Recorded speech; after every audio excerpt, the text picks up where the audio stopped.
আসসালামু আলাইকুম, আশা করি সবাই ভালো আছো। তো আজকে আমরা পঞ্চম অধ্যায় খাদ্য পুষ্টি পরিপাক নিয়ে পড়বো। এই চ্যাপ্টারটা অনেক বিশাল একটা বড় চ্যাপ্টার। তো আমি ইম্পর্টেন্ট জিনিসগুলো এমফাসিস বা একটু বেশি সময় নিয়ে পড়াবো, আর যেগুলো কম ইম্পর্টেন্ট বলে মনে হয়েছে সেগুলো আমি একটু কম সময় দিয়ে পড়াবো। তো প্রথমে যে বেসিক্যালি খাদ্য যে জিনিসটা, আমাদের পুষ্টি বা নিউট্রিয়েন্টস কথাটা মানে হলো যে আমাদের দেহের তোমার মেটাবলিজম বা নর্মাল ফিজিওলজিক্যাল প্রসেসগুলো চলার জন্য যে উপাদানের দরকার সেটি হচ্ছে তোমাদের পুষ্টি। আর পুষ্টি আমরা কোত্থেকে পাই? খাদ্য থেকে পাই। আর খাদ্য থেকে পুষ্টি আমরা কিভাবে পাই? পরিপাকের মাধ্যমে পাই। তো এই কথাটার মানে হচ্ছে এটা। তো প্রথমে আমরা উদ্ভিদের পুষ্টি উপাদান সম্বন্ধে জানবো, পরবর্তীতে আমরা হচ্ছে মানবদেহের পরিপাকতন্ত্র সম্বন্ধে বিস্তারিত জ্ঞান লাভ করব। তো চলো শুরু করা যাক। এটা অনেক বোরিং লাগতে পারে তোমাদের, অনেক বড় তো আর কি। তো আমি আর কি যেগুলো হচ্ছে তোমাদের জন্য ইম্পর্টেন্ট সেগুলো হচ্ছে তোমাদের দাগিয়ে দিচ্ছি এখান থেকে। যেমন ধরো যে কি বলছে, উপাদানগুলোকে উদ্ভিদের পুষ্টি উপাদান। আচ্ছা, এই সকল পুষ্টি উপাদানের অধিকাংশ উদ্ভিদ মাটি থেকে সংগ্রহ করে বলে এদের খনিজ পুষ্টি উপাদান বলে। আর উদ্ভিদে প্রায় 60টি অজৈব উপাদান শনাক্ত করা হয়েছে। তবে এই 60টি উপাদানের মধ্যে 16টি উপাদান হচ্ছে উদ্ভিদের স্বাভাবিক বৃদ্ধির জন্য একান্ত প্রয়োজনীয়, তাই একে অত্যাবশ্যকীয় উপাদান বলা হয়। কী উপাদান বলা হয়? অত্যাবশ্যকীয় উপাদান বলা হয়। আর বাকিগুলা হচ্ছে তোমাদের অত্যাবশ্যকীয় না, মানে লাগে কিন্তু হচ্ছে অত্যাবশ্যকীয়ভাবে, বা হচ্ছে ওই যেরকম ফরজ বলে একটা জিনিস আছে, বা ফরজ বা ওয়াজিব, অত্যাবশ্যকীয় পালনীয় কর্তব্য যেটা, অবশ্য পালনীয় কর্তব্য যেটা, সেটা হচ্ছে ওয়াজিব। তো এগুলা হচ্ছে ওয়াজিব, আর বাকিগুলা তুমি কি নফল বা আদত বলতে পারো আর কি। এখন আসো যে এই 16টি উপাদানের মধ্যে কোনো কোনো উপাদান বেশি পরিমাণে গ্রহণ করে, আবার কোনো কোনো উপাদান সামান্য পরিমাণে গ্রহণ করে।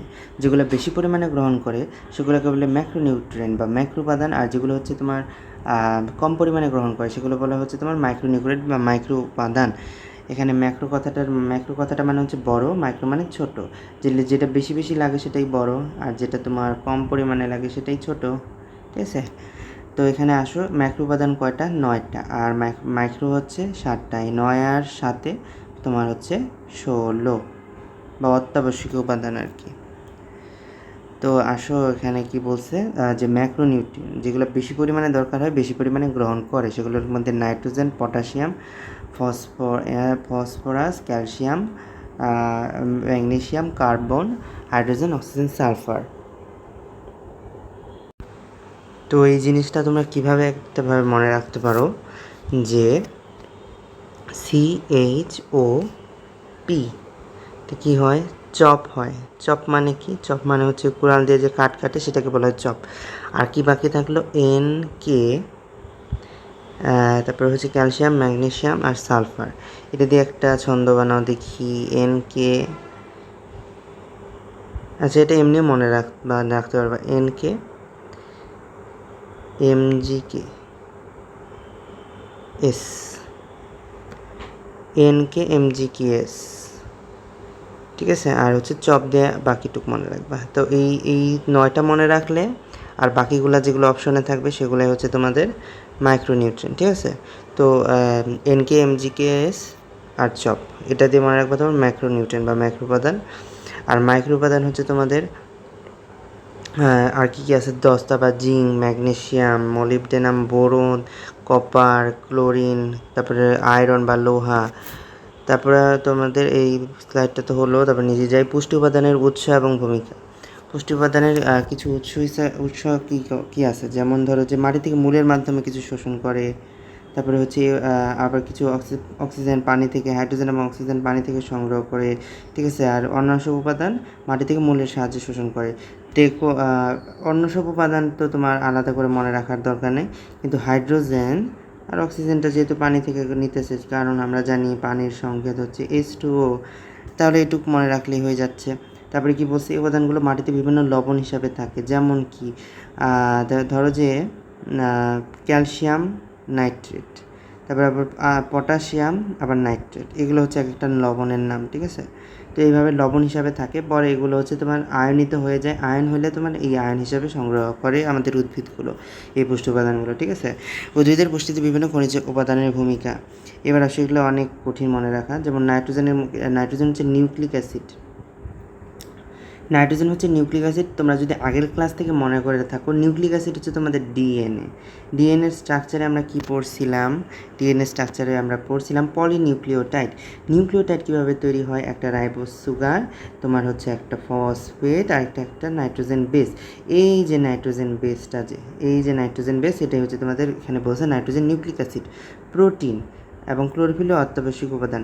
এখন প্রোটিন কোত্থেকে আসে, প্রোটিন কিন্তু ডিএনএ থেকে আসে, ডিএনএ থেকে তোমাদের mRNA তৈরি হয়, তারপরে ট্রান্সক্রিপশনের মাধ্যমে, আর mRNA থেকে প্রোটিন তৈরি হয় ট্রান্সলেশন প্রসেসের মাধ্যমে।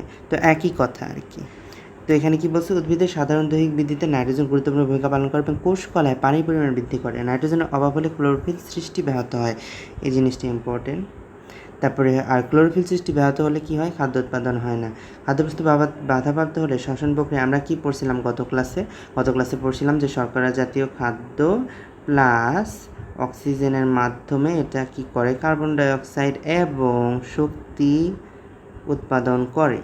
তার মানে কি, শ্বসন প্রক্রিয়া বিঘ্ন ঘটলে কি শক্তি নির্গমন হ্রাস পায়, মানে শক্তি উৎপাদন হয় না।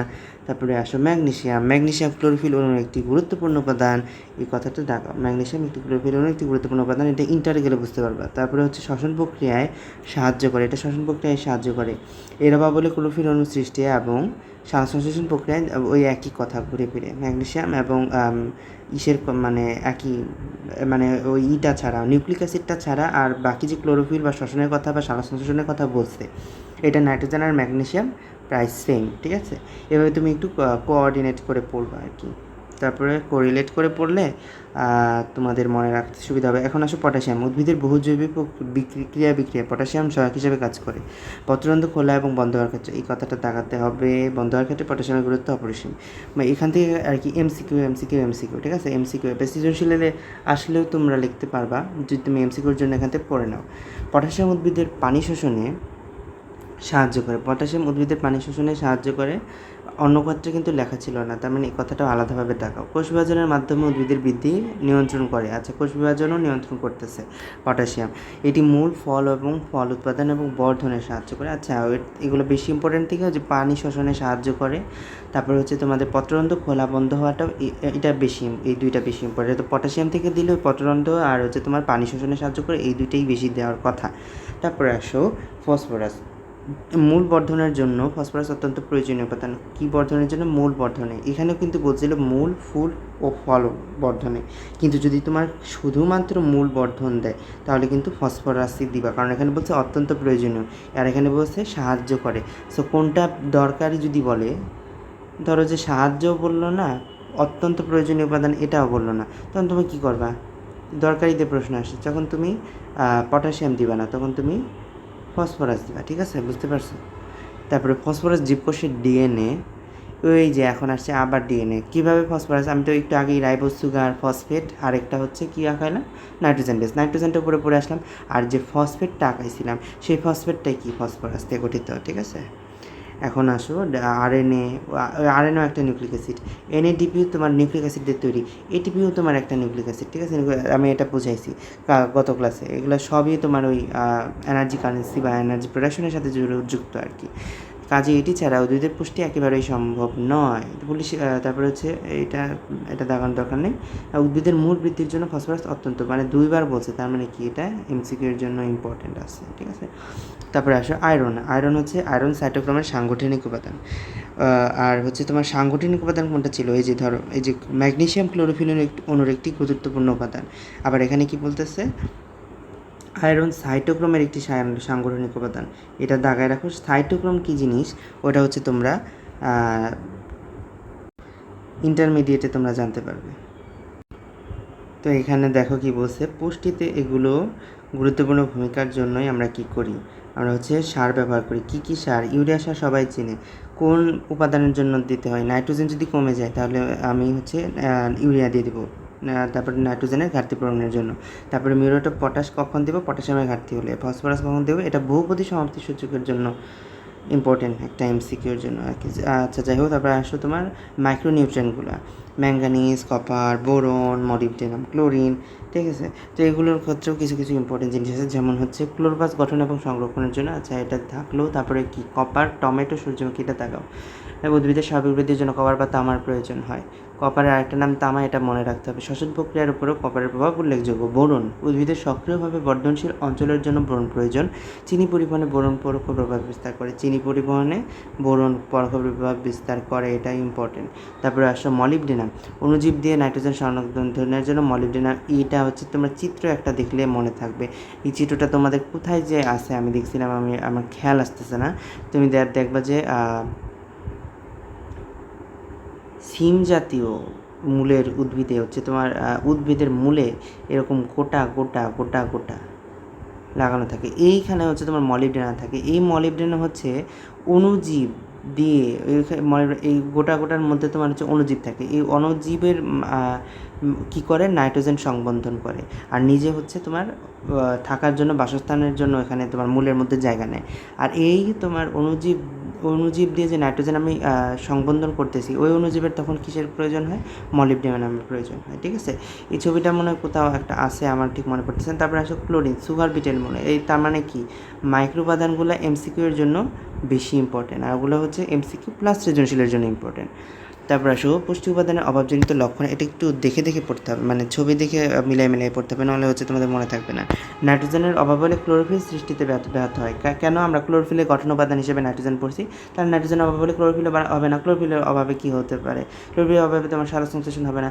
তোমার সারা সংশ্লেষণ না হলে কী হবে, তোমার হচ্ছে রঞ্জক পদার্থগুলো হারিয়ে যেতে থাকবে। আর যদি রঞ্জক পদার্থ হারিয়ে যেতে থাকে, তখন হচ্ছে পাতার রং সবুজ হালকা হতে সবুজ করে, মানে হালকা সবুজ হতে, এটা হচ্ছে ন্যাচারাল। আর এটা হচ্ছে তোমার abnormal case of the absence of the nitrogen in a plant or a leaf of a tree. তারপরে আসো, তার কারণ ক্লোরোফিল ছাড়া অন্যান্য বর্ণকণা বা পিগমেন্ট মিলিতভাবে হলুদ দেখায়। পাতা হলুদ হয়ে যাওয়া প্রক্রিয়াকে কী বলে, ক্লোরোসিস বলে। ক্লোরোসিস সংজ্ঞা হিসেবেও তো আসতে পারে, তাই না। তারপরে লৌহ, ম্যাঙ্গানিজ, দস্তার অভাবে ক্লোরোসিস হতে পারে, কারণ এগুলো ক্লোরোফিল উৎপাদনের সাথে কোনো না কোনোভাবে জড়িত আছে। ক্লোরোসিসে কোষের বৃদ্ধি বিভাজন হ্রাস পায়, তাই উদ্ভিদের বৃদ্ধি কমে যায়। চিত্রে যথাক্রমে নাইট্রোজেন ঘাটতি, আচ্ছা ঠিক আছে, ওটা দাগানোর দরকার নেই, যেটুকু দেখাচ্ছি ওটুকু দাগালে হবে। তারপরে আসো ফসফরাস, এখান থেকে কী দেখাবো আমরা, ফসফরাসের অভাব হলে পাতা বেগুনি হয়ে যায়। আমরা এই যে বেগুনি দেখতে পাচ্ছি এখানে এখানে এখানে পাতায় মৃত অঞ্চল সৃষ্টি হয়। এই বেগুনি অঞ্চলটাই কিন্তু এখানে কি বলে, আমরা নেক্রোসিস বলতে পারি। নেক্রোসিস অবশ্য নেক্রোসিসে আলাদা একটা টার্ম আছে, কিন্তু আমার এখান থেকে নেক্রোসিসই মনে হচ্ছে। কেন মনে হচ্ছে, নেক্রোসিস হচ্ছে তোমার ভাস্কুলারিটি, এখন তো কী পড়াচ্ছি, এটা মেডিকেল পড়াই সবসময়। যাই হোক, ভাস্কুলারিটি কী মানে ব্লাড এক জায়গায়, ধরো যে ব্লাড লস হয়ে গেল, ঠিক আছে, সেই জায়গায় হচ্ছে তোমার নেক্রোসিস ডেভেলপ করে, তখন ওইখানে এই যে বেগুনির মতো দেখা যায়, ঠিক আছে, বেগুনি বা একটু কালচে বেগুনির টাইপের, ওইখানে মৃত অঞ্চল, তো ওইটা মৃত হয়ে যায় আর কি, সেই কারণে আমার এই নেক্রোসিসের কথাটা মনে আসলো। এখানে কি বলছে, উদ্ভিদের বৃদ্ধি বন্ধ হয়ে যায়, উদ্ভিদ খর্বাকার হয়। বেশিরভাগ সময় খালি চোখে ফসফরাসের ঘাটতি বোঝা যায় না, যতদিনে লক্ষণ দৃশ্যমান হয় ততদিনে আর কিছু করার থাকে না, ঠিক আছে। তো খালি চোখে ফসফরাসের ঘাটতি বোঝা যায় না। আর কি হয়, মৃত অঞ্চল সৃষ্টি হয়, বেগুনি হয়ে যায়, বেগুনি হয়ে যায়, এটা খুব ইম্পর্টেন্ট। তারপরে আসে পটাশিয়ামের অভাবে পাতার শীর্ষ এবং কিনারা হলুদ হয়ে যায়। তারপরে কিনারা হয়ে যায়, ওখানে কি পুরাটাই হয়ে গেছিলো, নাইট্রোজেনে কিন্তু পুরাটাই হয়ে গেছিলো, এবং মৃত অঞ্চল সৃষ্টি হয়। নাইট্রোজেনে কিন্তু মৃত অঞ্চল সৃষ্টি করার কথা কিছু বলে না, মৃত অঞ্চল খালি ফসফরাসে বললো আর পটাশিয়ামে বললো। আর এখান থেকে ওখানে মৃত অঞ্চল হচ্ছে তোমার যেখানে বেগুনি হবে সেখানে মৃত, আর এখানে পটাশিয়ামে মৃত কোন বলছে, কিনারা, শীর্ষ এবং কিনারাতে হয়। আর বিশেষ করে পাতার শিরার মধ্যবর্তী স্থানে ক্লোরোসিস হয় হলুদ বর্ণ, আর মধ্যবর্তী স্থানে ক্লোরোসিস হয়। ক্লোরোসিস যে নাইট্রোজেন নয়, সব জায়গায় হয়, পাতার কিনারা দেওয়া, মাঝখান দেওয়া, সবখান দেওয়া, কিন্তু এখানে বলছে পাতার মধ্যবর্তী স্থানে পটাশিয়ামের ক্ষেত্রে। তো এইভাবে কোরিলেট করে একটু আলাদা ডিস্টিংগুইশ করে পড়তে হবে আর কি। যাই হোক, নাহলে মনে থাকবে না। এখানে কী বলে, উদ্ভিদের বৃদ্ধি হয়, শীর্ষ এবং পার্শ্বমুকুল মরে যায়, এই কথাটা ইম্পর্টেন্ট, শীর্ষ এবং পার্শ্বমুকুল মরে যায়। তারপরে আসো ক্যালসিয়াম হচ্ছে সাইটোসেলে ক্যালসিয়ামের স্বাভাবিক মাত্রা, মাইটোকন্ড্রিয়া এবং এন্ডোপ্লাজমিক রেটিকুলামের ক্যালসিয়ামটা খুব ইম্পর্টেন্ট। হ্যাঁ, মাইটোকন্ড্রিয়া এবং হচ্ছে তোমাদের এন্ডোকন্ড্রিয়ার স্বাভাবিক কার্যক্রম, মাইটোকন্ড্রিয়ার স্বাভাবিক কার্যক্রম কি, মাইটোকন্ড্রিয়ার মধ্যে কিন্তু শ্বসন হচ্ছে, ঠিক আছে, এই কথাটা বলে গেলে চলবে না। তারপরে কি বলছে, এন্ডোপ্লাজমিক রেটিকুলামের প্রোটিন ট্রাফিকিং প্রক্রিয়া পর্যন্ত বিপর্যস্ত হতে পারে, এটা খুবই ইম্পর্টেন্ট। পাতা কুঁকড়ে যায়, ফুল ফোটার সময় কাণ্ড শুকিয়ে যায়, উদ্ভিদ হঠাৎ নেতিয়ে পড়ে, এটা কিন্তু অন্য জায়গায় ছিল না, এখানে আছে। তারপরে আসো ম্যাগনেসিয়াম। ম্যাগনেসিয়ামের অভাবে ক্লোরোফিল সংশ্লেষিত। ম্যাগনেসিয়ামের ক্ষেত্রে কী বলছিলাম, ক্লোরোফিলের সাংগঠনিক উপাদান। তার মানে এটার অভাবে ক্লোরোফিল সংশ্লেষিত হয় না, হালকা হয়ে যায়, এখানে সালোকসংশ্লেষণের হার কমে যায়। একই কথা বলছে, সেরাগুলো মধ্যবর্তী স্থানে অধিক থাকে। ওখানে কী বলছিল, পাতার মধ্যবর্তী স্থানে, আর এখানে বলছে শিরাগুলোর মধ্যবর্তী স্থানে। এভাবে ডিস্টিংগুইশ করে পড়বা, নাহলে মনে থাকবে না। তারপরে লোহের অভাবে প্রথম কচি পাতার রঙ হালকা হয়। লোহের অভাবে উপর দিক থেকে মরে আর কি। আগে কচি পাতা, ধরো যে এই যে পাতা, এটা হচ্ছে বড় পাতা, তার উপরে থাকে আরেকটি ছোটো পাতা, উপরে থাকে একদম কচি পাতা। লোহের ক্ষেত্রে কী হয়, লোহের ক্ষেত্রে উপরে সবচেয়ে কচি পাতা থেকে আস্তে আস্তে নিচের দিকে তোমার হলুদ হয়ে মরে যেতে থাকে, এরকম আর কি। তারপরে আসো সালফার। সালফার শুধু উদ্ভিদের বিভিন্ন প্রোটিন, হরমোন, ভিটামিনের গাঠনিক উপাদানই নয়, এটি হচ্ছে কোষের পানি সমতা রক্ষা করে। তারপরে হচ্ছে সালফারের অভাবে পাতা, এটা কিন্তু তোমার ম্যাপল লিফ দেখাইছে, কানাডার পতাকা যেটা থাকে। তারপরে হচ্ছে কচি পাতায় বেশি এবং বায়বদ্ধ পাতায় কম স্ক্লেরোসিস হয়। তারপরে কাণ্ডের মধ্যপর্ব ছোট হয় বলে কাণ্ড গর্ভাকৃতির হয়। তারপরে বোরনের কথা কি বলছে, কোষ প্রাচীরকে কোষটিকে দৃঢ়ত্ব দেয় এবং বিপাক প্রক্রিয়ায় বিভিন্ন বিক্রিয়ার নিয়ন্ত্রকে কুড়ে জন্ম ব্যাহত হয়েছে। যাই হোক, এখান থেকে রিডিং দিবা। আর বোরনের ক্ষেত্রে তো আমরা একটা বলছিলাম ওই যে চিনির পরিবহনের কথা একটা বলা ছিল ওখানে, তো ওইটাই বেশি ইম্পর্টেন্ট।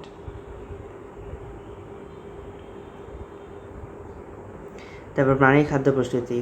আচ্ছা, প্রাণীর এখন আমাদের মানে হিউম্যান বডিটা আসছে, কী কী আসছে আমাদের খাদ্য উপাদান।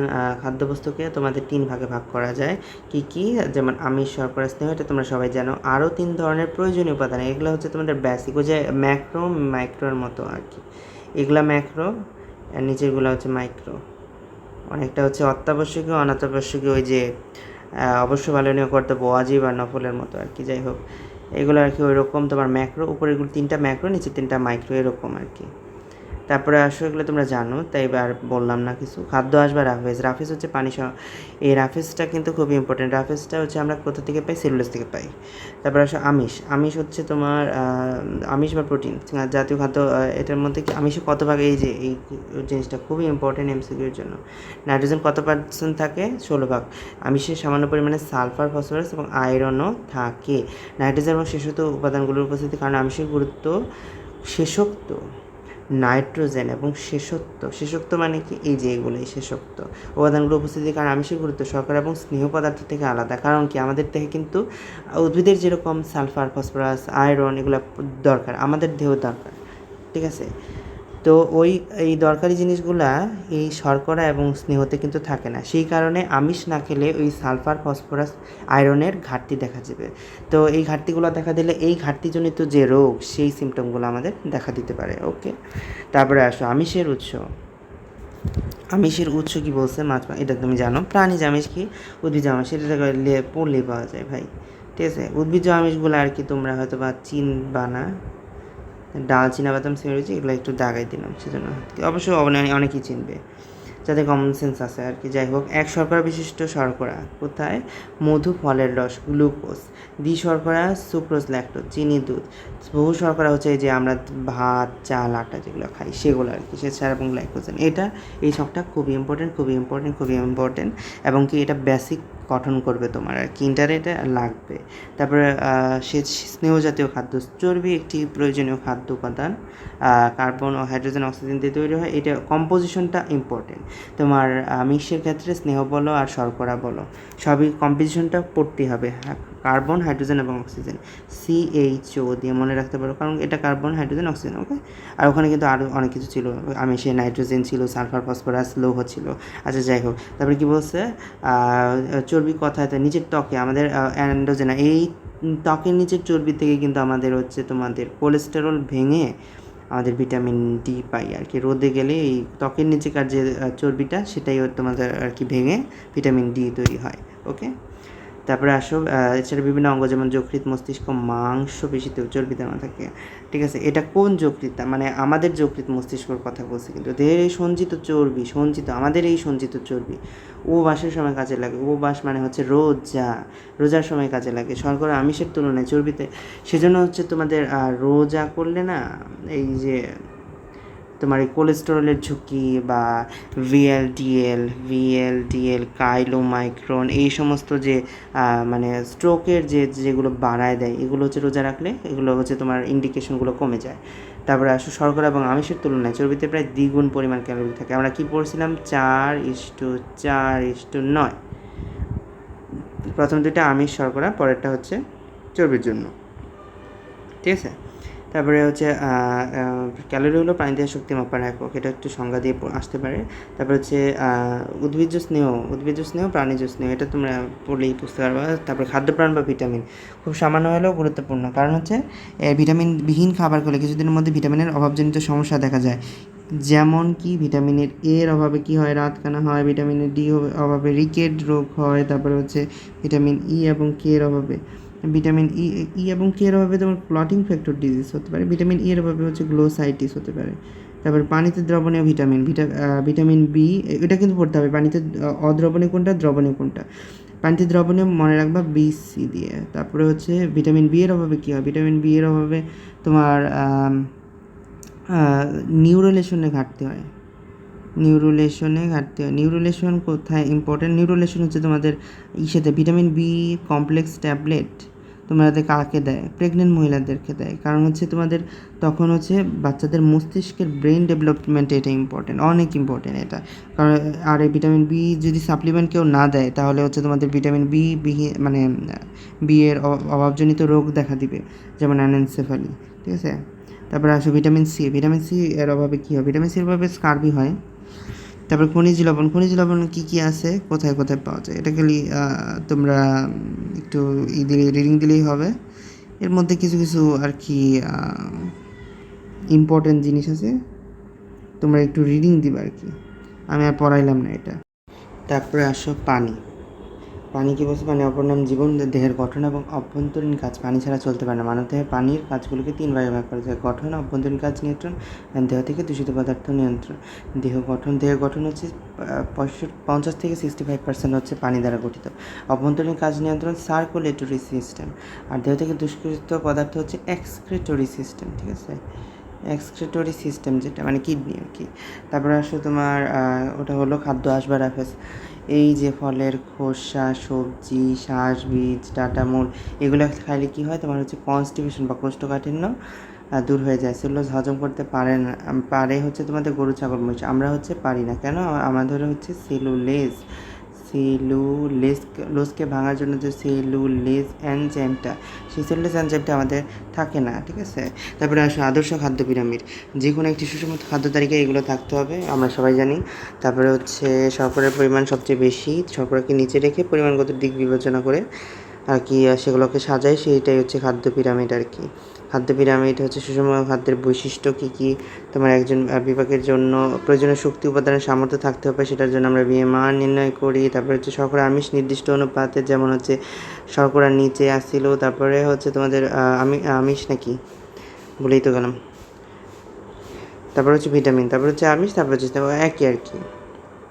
খাদ্যে প্রয়োজনীয় ভিটামিন, রাফেজ এবং সেলুলোজ ফাইবারের জন্য সুষম খাদ্য। তারপরে হচ্ছে তালিকায় ফল ও টাটকা শাকসবজি থাকতে হবে। খাদ্য অবশ্যই প্রয়োজনীয় পরিমাণ পানি এবং খনিজ লবণ থাকতে হবে। সুষম খাদ্য অবশ্যই সহজ পাচ্য হতে হবে, এই কথাটা ইম্পর্টেন্ট আছে। তারপরে সুষম খাদ্যের তালিকা তৈরি করা যায় কীভাবে, তোমার লিঙ্গ, বয়স, পেশা এবং শারীরিক অবস্থা, এবং কি আর্থিক অবস্থার ক্ষেত্রেও দেখা হয়, আর্থিক অবস্থাটাও দেখা হয়। তারপরে আসো তালিকা, পূর্ণবয়স্ক পুরুষ এবং নারীর জন্য সুষম তালিকা। তারপরে আসো পূর্ণবয়স্ক পুরুষ, আচ্ছা এটা দরকার নাই। তারপরে আসো খাদ্যদ্রব্যের নাম এবং শক্তি, এখান থেকে কিছু কিছু জিনিস আবার দেখে রাখো, ঠিক আছে।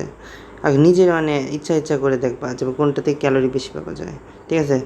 যেমন ইলিশ মাছ হচ্ছে কাতলা মাছের থেকে বেশি ক্যালোরি পাওয়া যাচ্ছে, চিংড়ি মাছে কিন্তু আবার কম কাতলা মাছের থেকে। তারপর হচ্ছে গরুর মাংস অনেক বেশি, তাও ইলিশ মাছের থেকে কিন্তু কম, ঠিক আছে। এগুলো আর কি এভাবে মুরগির মাংস আবার তোমার হচ্ছে 109, ঠিক আছে। এগুলো আর কি এমনি দেখবা আর কি অধিকারগুলো আর কি, কোন সবজির ক্ষেত্রে ক্যালোরি বেশি।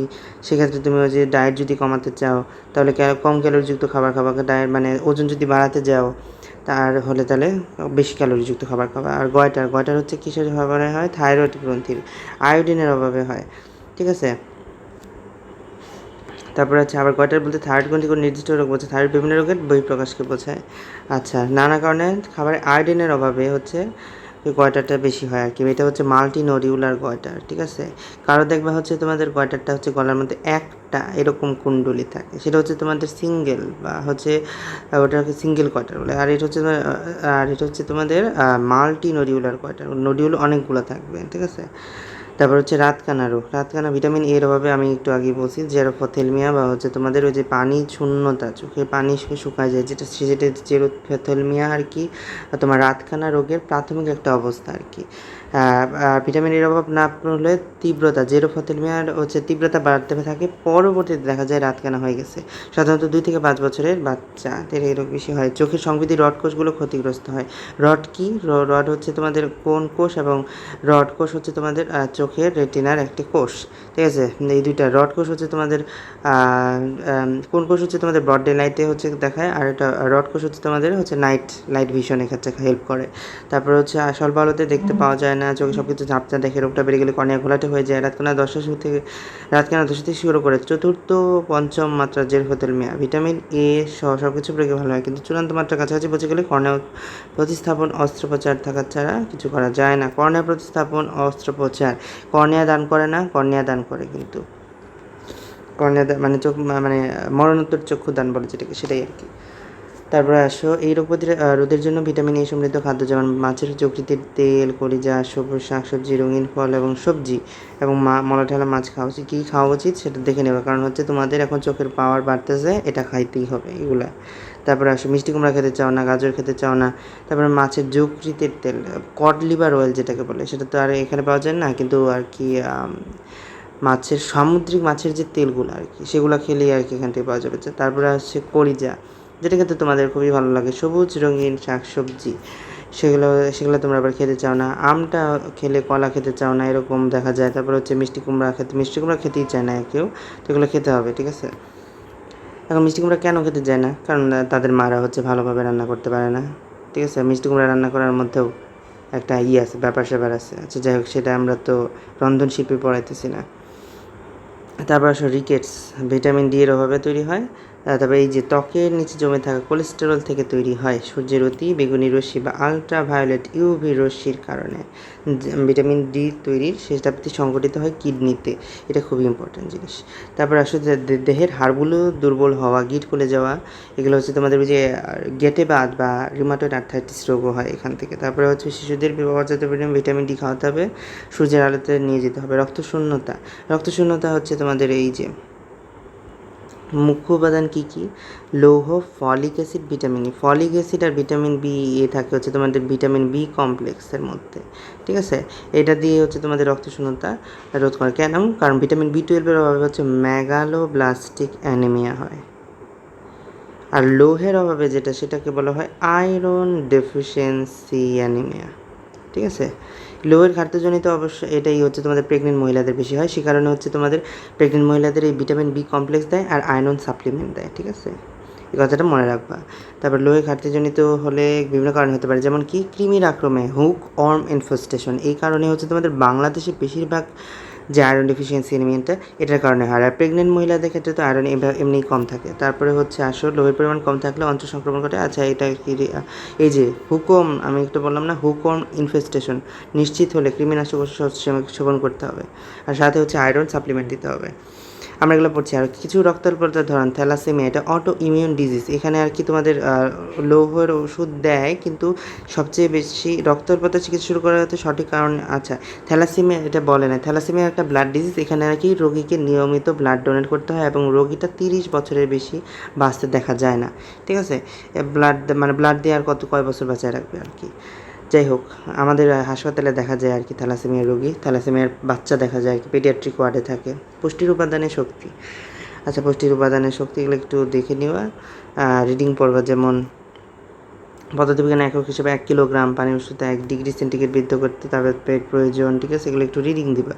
তারপরে খাদ্য শক্তি, এই যে এটা ইম্পর্টেন্ট, এটা এমসিকিউতে আসে, ঠিক আছে। এখানে কীভাবে কী করবে জানো?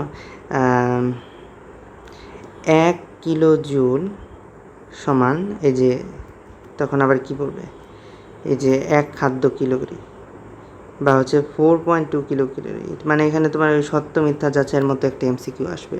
তারপরে আসো পুষ্টি উপাদান ও তার পরিমাণ নির্ণয়, কীভাবে নির্ণয় করতে হবে? এই যে ওই যে 4:4:9 দিয়েই তোমরা হচ্ছে কিলো ক্যালোরিতে আনবা। কিলো ক্যালোরি থেকে তোমার হচ্ছে 4.2 দিয়ে গুণ করলেই তো তোমার কিলো জুলে আইসা পড়বে। তারপরে বিএমআর এবং বিএমআর হচ্ছে পূর্ণ বিশ্রামরত অবস্থা, এটা খুবই ইম্পর্টেন্ট।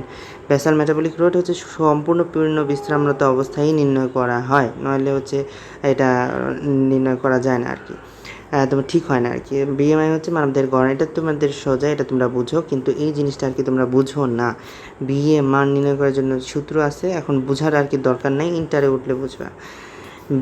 ইন্টারে মনে হয় বিএমআর নাই, ইন্টারে বিএমআই আছে। তোমরা হচ্ছে মেডিকেলে যদি পড়তে আসো তাহলে অবশ্যই বিএমআর জিনিসটা কি, সম্পূর্ণ রেস্ট অবস্থায় সম্পূর্ণ বেসাল মেটাবলিক কন্ডিশন কোনটারে বলে সেটা আর কি তোমরা হচ্ছে মেডিকেলে আসলে তারপরে জানতে পারবা।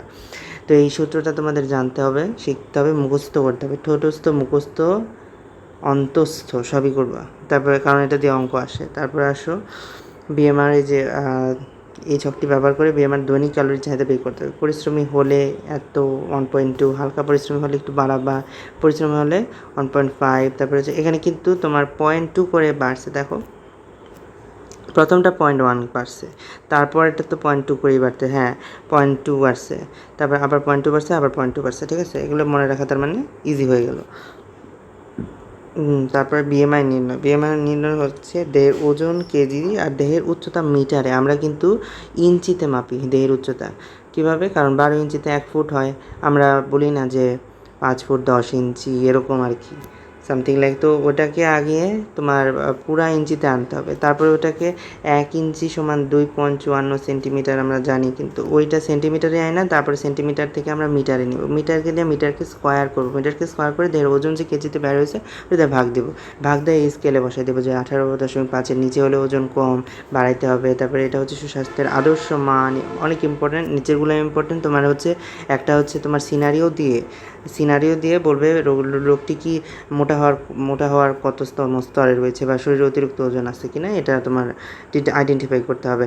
তারপর হচ্ছে কী মানে সুস্বাস্থ্য অর্জন করতে হলে বা মানে সুস্বাস্থ্য নিয়মিত ডায়েট করতে হলে কী করতে হবে, খাদ্যদ্রব্য সংরক্ষণে রাসায়নিক পদার্থের ব্যবহার, খাদ্যদ্রব্য সংরক্ষণ করে রাখতে হয় যে কী ব্যবহার করা হয়, যেমন হচ্ছে আচার করে রাখে, তারপর হচ্ছে লোনাইলি শুটকিকরণ, বরদেয়া শীতলীকরণ, চিংড়ির নাপতে মাছের শীতল, এগুলো মনে রাখবা। তারপর যে এগুলো কী ব্যবহার করে এগুলোতে একটু মনে রাখবা, রিডিং দিলেই হবে আর কি। খাদ্যে ভেজাল রঞ্জকের ব্যবহার, খাদ্য ঝুঁকির কয়টি দিক রয়েছে, এগুলো আর কি রিডিং দিবা আর কি, এখান থেকে রিডিংয়েরই কাজ আর কি। তারপর পরিপাকের পরিপাক যে আছে আমি তো ভুলেই গেছি, আল্লাহ অনেক বড় ভিডিও হয়ে যাচ্ছে। আচ্ছা, পরিপাক কী জিনিস? ওই যে বলছিলাম যে খাদ্য যে আসে, খাদ্যকে গ্রহণযোগ্য সরল উপাদানে পরিণত করার প্রক্রিয়াটাই হচ্ছে আমার পরিপাক। একটা হচ্ছে যান্ত্রিক পরিপাক, একটা হচ্ছে রাসায়নিক পরিপাক। যান্ত্রিক পরিপাকের মধ্যে আছে তোমার পেরিস্টালসিস, তারপর আছে তোমার চিবানোটা হচ্ছে চুইং, তারপর আছে ডিগ্লুটিশন, তারপর আছে পেরিস্টালসিস, তারপর আছে হাউস্ট্রেশন। আমি এগুলো কী বলতেছি তোমরা এখন বুঝবা না, কিন্তু এগুলো মেডিকেলে আসলে বুঝবা। আচ্ছা যাই হোক, তারপরে হচ্ছে রাসায়নিক বিক্রিয়া কী? কিছু অ্যানজাইম আছে, ধরো এখানে অ্যানজাইমের কথা বলছে না, হ্যাঁ পরিপাক রসের যে অ্যানজাইম আছে, যেমন হাইড্রোক্লোরিক অ্যাসিড অ্যানজাইম না, কিন্তু হাইড্রোক্লোরিক অ্যাসিড তোমার পরিপাকে খুবই গুরুত্বপূর্ণ একটা অ্যাসিড বা তোমার একটা অনুঘটক হিসেবে কাজ করে, ত্বরান্বিত করতে সাহায্য করে, এতে খাদ্যের জটিল উপাদানগুলো ভেঙে দেহের গ্রহণযোগ্য সরল উপাদানে পরিণত হয়। সরল উপাদানের জন্য যে সেলুলেজ একটা অ্যানজাইমের কথা বললাম না, ঠিক সেরকম পেপটাইডেজ, তারপর হচ্ছে প্রোটিয়েজ, এরকম বিভিন্ন অ্যানজাইম আছে, ঠিক আছে, পলিপেজ, লাইপেজ, এগুলো বিভিন্ন অ্যানজাইম আছে। অ্যানজাইমগুলো কী করে? সরল উপাদানে পরিণত করে। পরিপাকতন্ত্র বা পৌষ্টিকতন্ত্র কাকে বলে এটা একটু পড়বা। মুখ থেকে শুরু হয়ে পায়েতে শেষ হয়।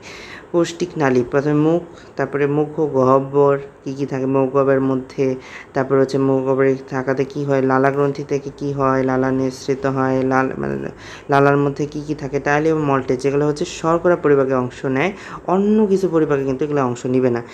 এটা কিন্তু অনেক ইম্পর্টেন্ট জিনিস। তারপরে আছে দাঁত, দুধদাঁতের সংখ্যা 20টি, পরবর্তীতে গিয়ে হচ্ছে তোমার 28 থেকে 32টি স্থায়ী দাঁত হচ্ছে, ঠিক আছে, 28 থেকে 32টি কিন্তু আক্কেল দাঁত সহ, যেমন কর্তন দাঁত, এগুলো হচ্ছে তোমাদের সামনে 4টা করে থাকে, তারপরে হচ্ছে ছেদন দাঁত, এই কর্তনের পাশে হচ্ছে দুই পাশে দুইটা থাকে, উপরের একটা, উপরের চোয়ালের কথা বলতেছি। তারপর অগ্রপেশন দাঁত, তারপরে কর্তনের পরে দুইটা থাকে।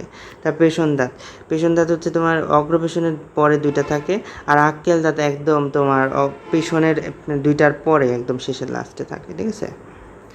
তারপরে এই যে এখানে দেখাইতেছি, এই যে এই চারটা হচ্ছে তোমার কর্তন দাঁত, এটা ছেদন দাঁত এইটা, তারপরে হচ্ছে এগুলো অগ্রপেশন, তারপরে এটা পেশন, আর এটা হচ্ছে আক্কেল, ঠিক আছে, আমি যেটা বললাম আর কি। তো এইটা আর এটা একই থাকে, এখানে 16টা, এখানে 16টা, মানে 16 দুগুণে 32টা। তো দাঁতের গঠনের কথা বলছে, দাঁতের গঠন তিনটি অংশ থাকে, একটা হচ্ছে মূল, মুকুট, মূল, গ্রীবা, দাঁতের মধ্যবর্তী অংশ। মূল হচ্ছে তোমাদের এই যে এটা, আর মুকুট হচ্ছে যেটা আমরা দেখি, মাঝখানের অংশটা কি বলছে, গ্রীবা, দাঁতের মধ্যবর্তী অংশ।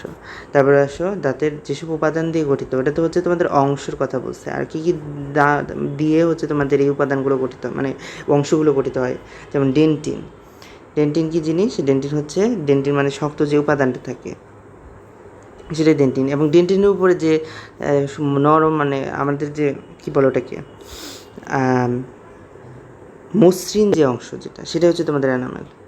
মসৃণের যে অংশটা উপরে থাকে সেটা অ্যানামেল। এই অ্যানামেল দাঁতের অ্যানামেলটা যদি ভেঙে যায়, মানে নষ্ট হয়ে যায়, তাহলেই হচ্ছে তোমার ডেন্টিন নামক যে ক্ষার জাতীয় যে মানে রাফ একটা জায়গা বা রাফ একটা উপাদান যে আছে, সেটা হচ্ছে ডেন্টিন। ডেন্টিনটা বের হলেই কিন্তু ক্ষয় হতে শুরু করে, তখন হচ্ছে তোমাদের বিভিন্ন ময়লা ঢুকে হচ্ছে নিচ পর্যন্ত যায়, নিচ পর্যন্ত যখন এই যে মজ্জা পর্যন্ত যাবে, এখানেই তো তোমার নিউরন আছে,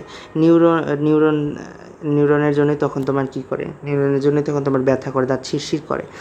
তো দাঁত শিরশির করে বা এগুলো কী করে, দাঁত হচ্ছে ভেঙে পড়ে যায়, স্কেলিং করে, তারপরে হচ্ছে তোমাদের দাঁতে ক্যাপ বসায় দেয়, ঠিক আছে, এরকম করে। আর কিছু হলে হচ্ছে রুট ক্যানেল করে, বলে না, রুট ক্যানেলে কী করে, রুট ক্যানেলে হচ্ছে যে রুট যেগুলো আছে, নার্ভ রুট, এগুলোকে কেটে দেয়।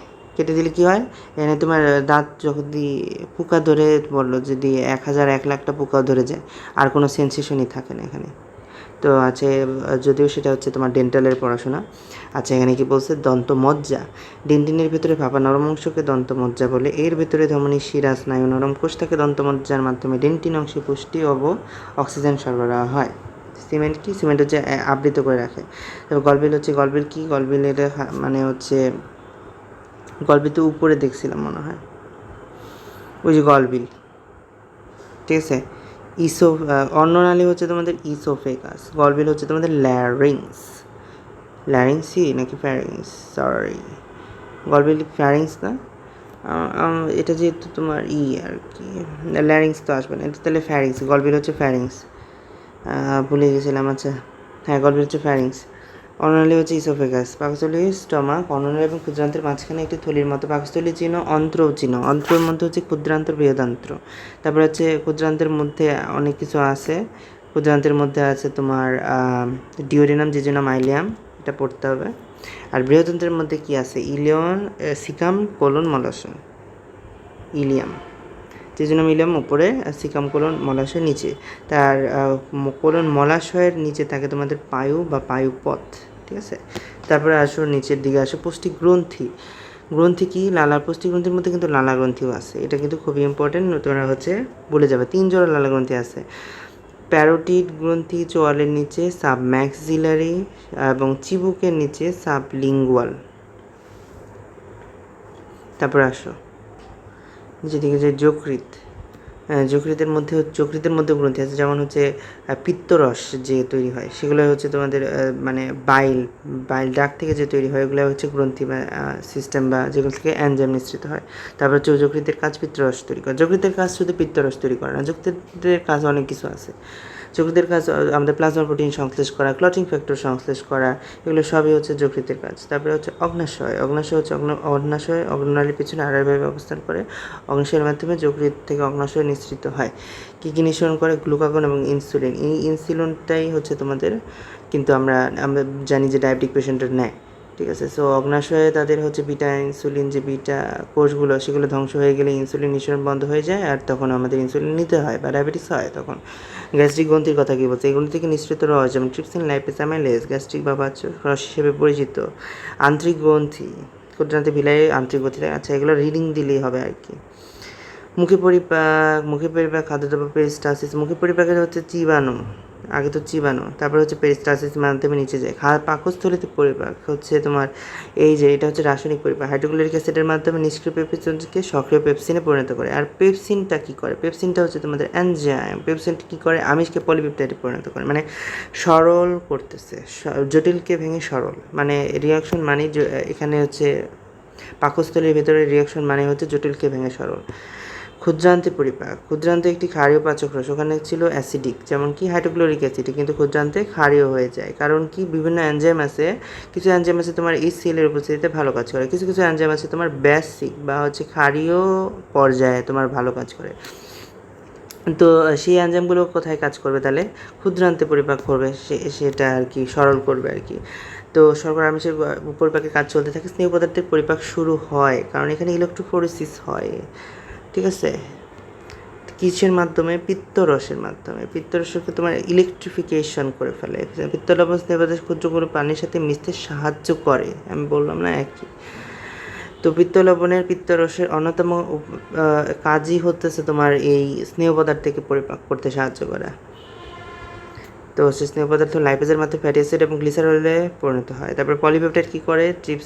ট্রিপসিন হচ্ছে পলিপেপটাইডকে সরল পেপটাইডে পরিণত করে। তারপর পরিপাকিত খাদ্য শোষণ হবে। খাদ্য শোষণ কোথায় হবে? অন্ত্রে হবে, ঠিক আছে, ক্ষুদ্রান্ত থেকেই শুরু হবে।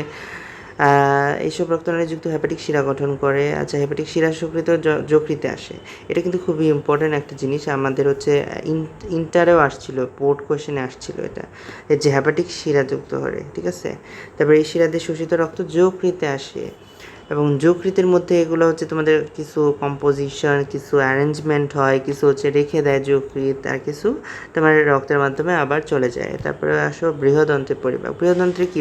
লবণ ও পানি শোষণ করা এখানে বেশি প্রধান কাজ। তারপর হচ্ছে আত্মীকরণ, এটা একটু রিডিং দিবা। তারপরে আন্তরিক সমস্যা, আমাদের বধ হচ্ছে বা ডিসপ্নিয়া বলা হয়, নানা কারণে বদহজম হতে পারে, যেমন পাকস্থলিত সংক্রমণ, বিষণ্ণতা, অগ্নাশয় রোগ, থাইরয়েডের সমস্যা। থাইরয়েডের সমস্যার কারণে অনেক কিছু জিনিস হয়ে যায়, তো এটা কিন্তু মনে রাখতে হবে। পেটের উপরের দিকে ব্যথা, এগুলো হলেই অজীর্ণতা বা লক্ষণ। তারপরে বেশি দীর্ঘদিন থাকলে সেটাকে বলে peptic ulcer. Peptic ulcer disease হচ্ছে হেলিকোব্যাক্টার প্লাইরি দ্বারা হয়। আচ্ছা, আমাশয় কী বলছে? অ্যান্টিময়বা হিস্টোলিটিকা, এটা একটু ইম্পর্ট্যান্ট আছে এমসিকিউ এর জন্য। এক ধরনের প্রোটোজোয়া, এটা কিন্তু ব্যাকটেরিয়া। তারপরে হচ্ছে সিগেলা নামক এক ধরনের ব্যাকটেরিয়া নামক জীবাণুর সংক্রমণে আমাশয় হয়। বললাম না এই যে সিগেলা হচ্ছে তোমাদের এক ধরনের ব্যাকটেরিয়া। সিগেলা কোন ধরনের ব্যাকটেরিয়া? Gram negative bacteria. আচ্ছা, এখন তো তোমরা এটা বুঝবা না। সিগেলা কিন্তু স্পোর যুক্ত ব্যাকটেরিয়া। আচ্ছা, যাই হোক, এগুলো ইন্টারের পড়া। ঘন ঘন মলত্যাগ, মলের সাথে শ্লেষ্মা বের হওয়া, পেটে ব্যথা, অনেক সময় শ্লেষ্মা যুক্ত মলের সাথে, আচ্ছা এগুলো হয় আর কি, কী সব বলছে আর কি। আচ্ছা, কোষ্ঠকাঠিন্য কেন হয় এটা তোমরা এমনিও জানো। আঁশযুক্ত খাবার খাইতে হবে, তাহলে কোষ্ঠকাঠিন্য হবে না। গ্যাস্ট্রিক এবং পেপটিক আলসার আমার পড়াইতে খুবই মানে বাজে লাগতেছে আর কি, শুধু শুধু লেখার কথা তাই লিখে রাখছে আর কি, জানানোর জন্য, মানে গল্প যে আর কি তোমাদের গল্পের আকারে লিখছে আর কি। গল্পের আকারে পড়া কীভাবে হয় আল্লাহ মাহবুদ জানে।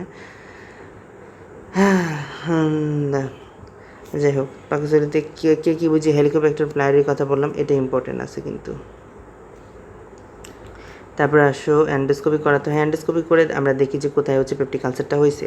অ্যাপেন্ডিসাইটিসে হচ্ছে তোমার ওই কোলনের সাথে লাগানো থাকে। অ্যাপেন্ডিক্স তোমরা জানোই, ছবি দেখছো। অ্যাপেন্ডিসাইটিস হচ্ছে পেটের নিচে ডান পাশে ব্যথা শুরু হয়ে যায়, আম্বেলিকাস বা নাভির চারপাশ থেকে ব্যথাটা শুরু হয়। এটা কিন্তু এই যে প্রথমে নাভির চারপাশের ব্যথা শুরু হয়, আমাদের কয়দিন আগে এটা এক্সাম হয়েছে, ঠিক আছে। এটা এক্সামে ইনভেরিয়েবলি সবাইকে ধরে যে কোথা থেকে ব্যথা শুরু হয়, নাভি থেকে। তোমাদের এখানে বলে দিছে, আমি এই কথাটা পাই আমার অনেক ভালো লাগতেছে। তারপরে এই রোগের প্রতিকারে রোগের যত তাড়াতাড়ি সম্ভব ডাক্তার দেখাতে হবে, কারণ হচ্ছে এটা কেটেই ফেলতে হবে। তারপরে আসো কৃমিজনিত রোগ, রিডিং দিও। তারপরে ডায়রিয়াও রিডিং দিও। তারপরে ডায়রিয়া কিন্তু পানিবাহিত রোগ, ডায়রিয়া কিন্তু প্রচুর স্যালাইন খেতে বলে। আচ্ছা, যাই হোক, আমাদের ডায়রিয়ার ক্ষেত্রে ডায়াগনোসিস ফিচারগুলো আছে। 14 দিনের বেশি হলে তোমার ক্রনিক, 14 দিনের কম হলে অ্যাকিউট। যাই হোক, তো আর কি শেষ হলো আর কি। তোমরা এই বহু নির্বাচনী এমসিকিউ কোয়েশ্চেনগুলোর আনসার হচ্ছে কমেন্ট বক্সে জানাইও আমাকে একটু, আমি খুবই টায়ার্ড হয়ে গেছি আর কি এখানে, মানে যে গরম পড়ছে আর কি, তার মধ্যে আবার এই সমস্ত টপিক পড়াইতে হচ্ছে যেগুলো আমি পছন্দ করি না। যাই হোক, তো তোমরা আচ্ছা ভালো থাকো। আমার ভিডিওটি ভালো লাগলে অবশ্যই লাইক কমেন্ট শেয়ার করো, আমার চ্যানেলটিকে অবশ্যই সাবস্ক্রাইব করো। তো আজকে এই পর্যন্তই, সবাই ভালো থাকো, আল্লাহ হাফেজ।